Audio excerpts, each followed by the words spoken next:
Assalamualaikum warahmatullahi wabarakatuh.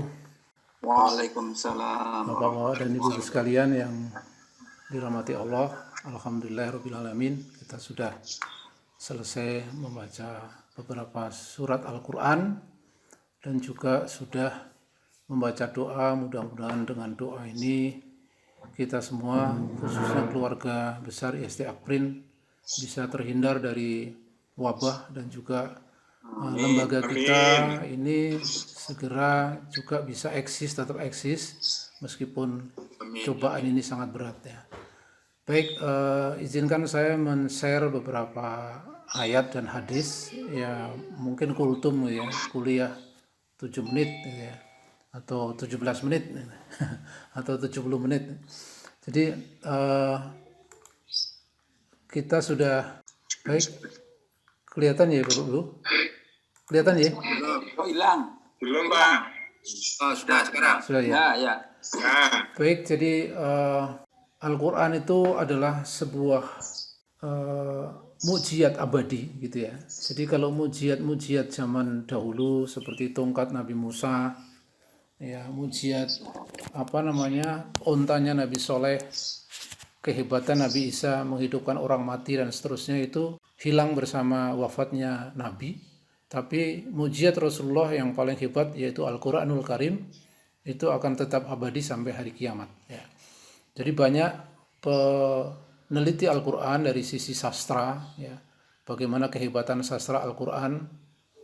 Orang-orang modern dengan pengetahuannya menemukan mukjizat ilmu pengetahuan ya. Misalnya surat Al-Hadid, itu surat nomor 57, diteliti ternyata isotop besi yang paling stabil itu adalah isotop nomor 57 ya. Ada juga mukjizat sejarah bagaimana Fir'aun diungkap di Al-Quran dan peneliti menemukan memang Fir'aun itu ada. Mukjizat kedokteran, mukjizat matematika, dan ada mukjizat yang paling hebat di dalam kehidupan modern adalah mukjizat hukum yang ada di dalam Al-Quran, di mana Al-Quran menantang manusia membuat hukum ya, dan manusia kemudian betul-betul membuat hukum, tetapi hukum yang dibuat akhirnya menimbulkan malapetaka ya. Jadi mukjizat Al-Quran ini adalah mukjizat yang bisa dirasakan oleh semua manusia.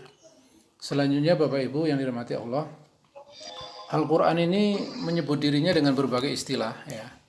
Yang pertama adalah Al-Huda ya. Kalau ada Bapak Saiful Huda, Saiful itu artinya pedang, Huda itu petunjuk. Nah, jadi memang sudah benar, ini yang menginisialisasi Qatmil Quran juga Pak Saiful, jadi bagi pedang yang terhunus untuk mendapatkan petunjuk gitu ya. Jadi Allah berfirman di surat Al-Baqarah 185, Syahrul Ramadan alladzi unzila fihil Quran hudal linas wa bayyinatin minal huda wal furqan. Jadi hudan, petunjuk itu yang paling baik, yang paling utama adalah kita ikuti ya, seperti rambu-rambu lalu lintas. Sedangkan Al-Furqan itu artinya adalah pembeda ya, pembeda antara hak dan batil. Kemudian ada beberapa istilah dalam Al-Quran yang diulang di banyak surat sehingga saya tidak tulis suratnya, yaitu Basyiron wa Nadhiron ya. Basyiron itu artinya pemberi kabar gembira, dan Nadhiron itu artinya adalah pemberi peringatan tentu bagi orang-orang yang mendustakan. Kemudian ada Asy-Syifa ya. Allah berfirman di surat Al-Isra, A'udzubillahi minasyaitonirrajim wa nunazzilu minal Qur'ani syifa'un ya. Dan kami turunkan di dalam Al-Quran itu adalah syifa ya. Nah, ini istilah-istilah dalam Al-Quran yang menunjukkan betapa Al-Quran itu sangat luar biasa bagi kita yang mengimaninya ya. Selanjutnya ada beberapa konsep menurut Al-Quran yang mana konsep ini mendasar sekali di dalam kehidupan kita sebagai makhluk ya, yaitu manusia ya. Bagaimana Al-Quran itu memandang manusia. Ada beberapa ayat yang bisa kita lihat ya. Jadi yang pertama adalah manusia itu makhluk yang lemah ya. Wa khuliqal insanu dha'ifan ya. Surat An-Nisa 28. Kemudian makhluk yang tergesa-gesa ya. Ya, khuliqal insanu min ajal ya. Manusia itu makhluk yang tergesa-gesa ya. Kemudian makhluk yang sangat dolim ya, dan sangat bodoh ya. Jadi ini istilah dolim, tapi di sini ada jahil. Istilahnya innahu kana zaluman jahula. Jadi ini ayat potongan ayat ini kalau di Al-Quran itu adalah di akhir surat Ar-Rum 72 ya, yang mengatakan bahwa Allah menawarkan Al-Quran itu kepada gunung, tapi gunung takut. Allah menawarkan kepada bumi, bumi takut, tetapi manusia menerima. Ya. Maka dikatakan di akhirnya, innahu kana zaluman jahula. Kemudian makhluk yang tidak bersyukur. Ya. Jadi walakina aktsarona la yaskurun, ini juga banyak sekali. Ya. Di Al-Baqarah 243 dan di banyak surat juga walakina aktsarona la yu'minun. Jadi kalau sekarang ini di dunia ini banyak orang yang tidak beriman, ya memang begitu karakter manusia itu, yang kufur, yang beriman lebih banyak yang kufur gitu ya. Selanjutnya bagaimana Al-Quran memandang dunia. Al-Quran itu melihat dunia ini hanya seperti sesuatu yang memperdaya ya.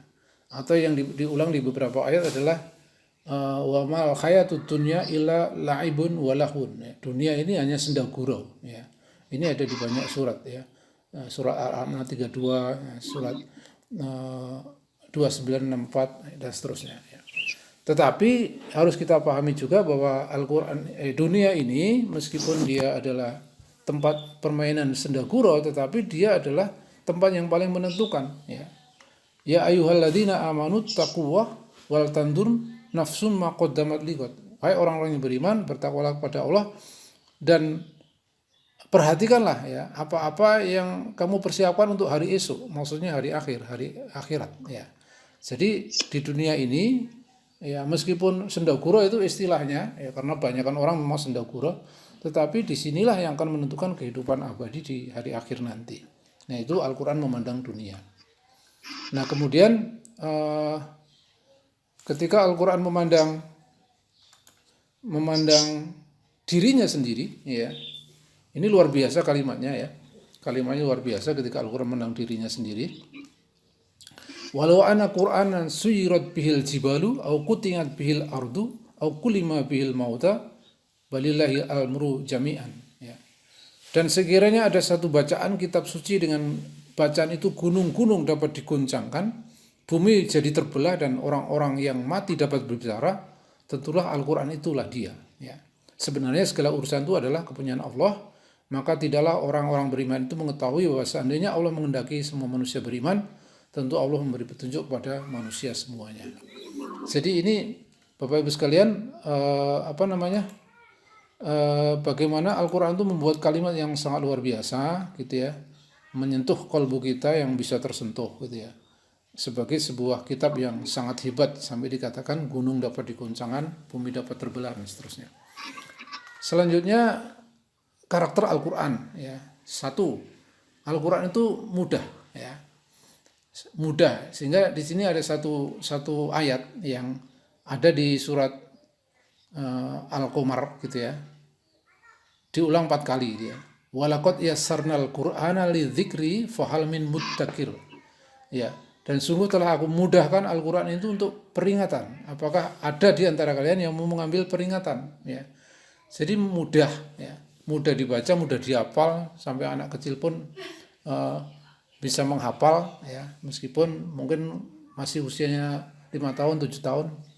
Nah satu lagi yaitu diulang-ulang ya. Saya punya Al-Quran digital yang ada terjemahannya itu, saya ketik kata bodoh itu ketemu 13 kali, ada 13 ayat. Ketika saya ketik kata berulang, ketemu 13 kali juga. Ini termasuk mujizat matematika di Al-Quran gitu ya. Nah tentu ada yang kita kenal ya, surat Ar-Rahman, Pak Saiful ya, suka surat Ar-Rahman ya. Itu kan ada fabi ayyi ala'i rabbikuma tukadziban. Berapa kali Pak Saiful diulangnya? Jadi itu diulang 30 berapa ya lah? 31 ya, diulang 31 kali ya. Di surat Ar-Rahman itu fabi ayyi ala'i rabbikuma tukadziban itu diulang 31 kali. Kemudian di dalam surat Mursalat itu ada satu kalimat diulang sampai 10 kali ya. Wailu yauma idzil lil mukadzibin, pada hari ini celakalah orang-orang yang mendustakan ya. Jadi itu sifat Al-Quran itu seperti itu, karena tadi menurut Al-Quran manusia itu sangat bodoh. Nah, namanya bodoh itu ngajari ya kudu bulan baleni ya, diulang-ulang ya. Nah itu salah satu karakter Al-Quran yang mudah kemudian diulang-ulang. Nah kalau dari sisi isi karakter Al-Quran itu bisa disebut kalau ada yang mengatakan bahwa Al-Quran itu hanya bicara yang umum-umum, itu tidak terlalu tepat ya. Jadi Al-Quran itu bicara yang umum memang ya, yang level filosofis tentang tujuan hidup. Misalnya di Al-Dzariyat 56 itu dikatakan wa ma khalaqtul jinna illa liya'budun wa ma khalaqtul dan tidaklah aku menciptakan jin dan manusia wa ma khalaqtul jinna wal insa illa liya'budun. Tujuan hidup ini kan filosofi tentang baik buruk, misalnya di Al-Baqarah 177 ya, laisal birru an tuwallu wujuhakum dan seterusnya. Kemudian hakikat harta, hakikat peristiwa itu kan hal-hal yang sangat filosofis. Tetapi ingat di Al-Quran itu ada hal yang sifatnya teknis ya. Misalnya hijab atau kerudung menutup dada kepada siapa saja, nanti perhiasan boleh dinampakkan, itu rinci ya. Wudu itu juga rinci, tayamum itu rinci. Ya, had bagi pencuri, pezina, pembunuh itu rinci. Bahkan yang luar biasa, Al-Quran itu kadang bicara sampai level matematika ya, seperti dalam penghitungan waris itu kan sangat teliti sekali. Nah, sehingga kalau Al-Quran ini menjadi hukum, memang pada level-level yang teknis dan matematis ini istilahnya penguasa tinggal melakukan saja ya, tinggal melaksanakan. Nanti pada level yang ijtihadi atau butuh ijtihad itu baru nanti ijtihad para ulama, ijtihad para mujtahid. Nah, selanjutnya Bapak Ibu, ada hadis-hadis yang berbicara tentang Al-Quran ya. Hadis-hadis yang berbicara tentang Al-Quran itu cukup banyak ya, atau kalau bisa dikatakan malah banyak sekali. Saya ngambil 8 saja ya. Yang pertama, khairukum man ta'allamal Qur'an wa 'allamahu. Orang terbaik dari kamu adalah yang mau mempelajari Al-Qur'an dan kemudian mau mengerjakannya. Tentu mempelajari bagaimana membacanya, panjang pendeknya, mempelajari maknanya, mempelajari tafsirnya dan terusnya, kemudian mengerjakannya. Kemudian selanjutnya hadis yang kedua, siapa yang membaca satu huruf dari Al-Quran maka baginya satu kebaikan dengan bacaan tersebut. Ini sangat terkenal ya, kebaikan dilipatkan sampai 10 kebaikan ya. Aku tidak mengatakan alif lam mim itu satu huruf, tetapi alif satu huruf, lam satu huruf, dan mim satu huruf gitu ya.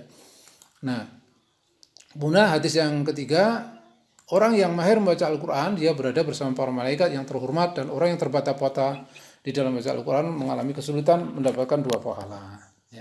Jadi yang mau coba rodok buka-buku pahalanya 2 ya. Pahala yang pertama apa? Pahala yang pertama pahala baca Al-Quran. Pahala yang kedua adalah pahala bekerja kerasnya untuk bisa gitu, bisa membaca. Hadis riwayat Muslim.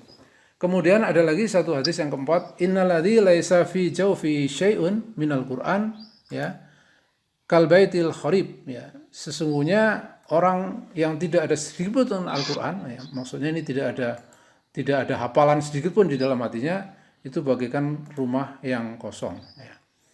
Kemudian hadis yang kelima ya, Iqra'ul Qur'an fa innahu ya'ti yaumal qiyamati syafi'an li ashabihi. Bacalah Al-Quran, sesungguhnya ia akan datang di hari kiamat memberi syafaat ya.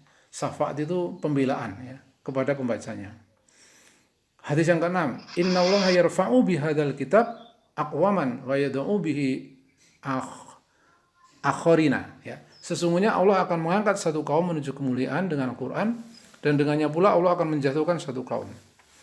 Nah, ini sejarah Islam sudah menunjukkan bagaimana bangsa Arab, satu kaum yang sama sekali tidak dikenal oleh sejarah, yang tidak pernah ditulis di dalam sejarah. Nah, kalau yang lainnya kan bangsa Parsi, bangsa Romawi, bangsa India, Mesir kuno itu pernah ditulis sejarah kehebatan mereka, tapi bangsa Arab nggak ada. Tapi begitu Allah mengutus Rasulullah kemudian menyampaikan Al-Quran, maka bangsa Arab yang tidak pernah ditulis sejarah ini kemudian mengukir sejarah yang sangat panjang. Itulah makna Allah mengangkat satu kaum dengan Al-Quran. Kemudian menghinakan tentu ya kita rasakan sekarang ya. Umat Islam ini agak abe dengan Al-Quran ya, sehingga sekarang ini kita mengalami banyak sekali kesulitan ya. Nah, selanjutnya yang ketujuh adalah Al-Quran safi'un musyaffaun ya, musyaffiun ya. Wa makhilun musaddiqun man ja'alahu amamahu qadahu ilal jannah wa man ja'alahu khalfahu sa'aqahu ilan nar ya. Al-Quran itu adalah kitab yang menjadi pembela dan bisa diminta pembelaan. Ia adalah kitab yang mahil dan musaddaq ya, jadi yang membenarkan, pembela yang tangguh. Siapa saja yang menjadikan Al-Quran di depannya, maka ia akan menuntunnya ke surga, dan siapa saja menjadikan Al-Quran itu di belakangnya, maka ia akan menggiringnya ke neraka. Jadi menjadikan Al-Quran di depan itu artinya ya standar perbuatan kita, standar baik buruk kita, semuanya diajukan kepada Al-Quran. Standar perbuatan kita dilihatnya pada Al-Quran. Nah, ini akan menuntun kita ke surga. Ya, sebaliknya kalau kita mengabaikan Al-Quran atau memilih-milih Al-Quran, yang enak kita kerjakan, yang nggak enak kita tinggalkan, ya ini bisa mengiring kita ke neraka. Baik, Bapak Ibu sekalian yang dirahmati Allah, yang terakhir adalah man qara al-Qur'an wa hafidhahu adkhalahu wal jannah wa syafa'ahu fi asyaratin min ahli baitihi kulluhum qad istawjabun nar. Barang siapa membaca Al-Qur'an dan menghafalkannya, ya mudah-mudahan kita termasuk hari ini, ya, maka Allah akan masukkan ia ke surga dan memberikan syafaat kepadanya 10 dari keluarganya yang semuanya sebenarnya divonis masuk neraka. Nah, Bapak Ibu sekalian, sedemikian hebatnya hadis-hadis ini memuji, menyanjung orang yang mau membaca Al-Quran, orang yang mau menghafalkannya. Tidak lain tidak bukan karena Al-Quran ini dibaca, dihafal tentu sebagai pedoman kehidupan. Ya. Oleh karena itu, tentu sebagai penutup dari kultum, ya, ini pas 17 menit ya. Mari kesempatan ini, Ramadan ini, wabah ini, ya, kita jadikan sebagai sarana, ya. Kalau tadinya kita one day one juice itu agak berat, ya. Ya alhamdulillah kemarin kan di rumah istilahnya ada teman saya mengatakan neng omah mau gelundang-gelundung kok berjasa untuk negara, ya. Ternyata kita membaca Al-Qur'an, hati kita menjadi tenang, dan itu bisa menjadi obat juga, menjadi antibodi konon kalau hati kita menjadi tenang, tentram. Ya, kita akrabkan diri kita dengan Al-Quran, ya kita mulai sekarang ini, sejak ada wabah ini, one day one juice ini menjadi kebiasaan kita, baik di bulan Ramadan maupun tidak. Kemudian kita jadikan Al-Quran ini bukan hanya sebagai bacaan semata, tapi juga benar-benar sebagai dia diturunkan hudal linas wa bayyinatin minal huda wal Qur'an. Dan kita jadikan Al-Quran sebagai penolong, ya, bagi hidup kita, ya, bagi pekerjaan kita, bagi karir kita, dan juga obat. Ya. Demikian Bapak Ibu sekalian, 17 menit ya, 17 menit sudah cukup berlalu, ya, supaya kita akan mempersiapkan untuk buka puasa yang terakhir kali di bulan ini. Mudah-mudahan Allah menerima seluruh amalan-amalan kita di bulan puasa ini, dan seluruh ibadah-ibadah kita di bulan Ramadan ini, dan melalui sarana bacaan Al-Quran yang sudah berkali-kali khatam, doa khataman dari Ustadz Saiful, ini benar-benar bisa mengampuni dosa-dosa kita dan menjadikan diri kita, ya, teman-teman kita Sivis Akademika IST Akbar ini benar-benar mendapatkan rahmat kasih sayang dari Allah Subhanahu wa taala. Kiranya itu yang bisa kami sampaikan Bapak dan Ibu sekalian, dan kurang lebihnya mohon maaf ya. Kami akhiri. Wassalamualaikum warahmatullahi wabarakatuh.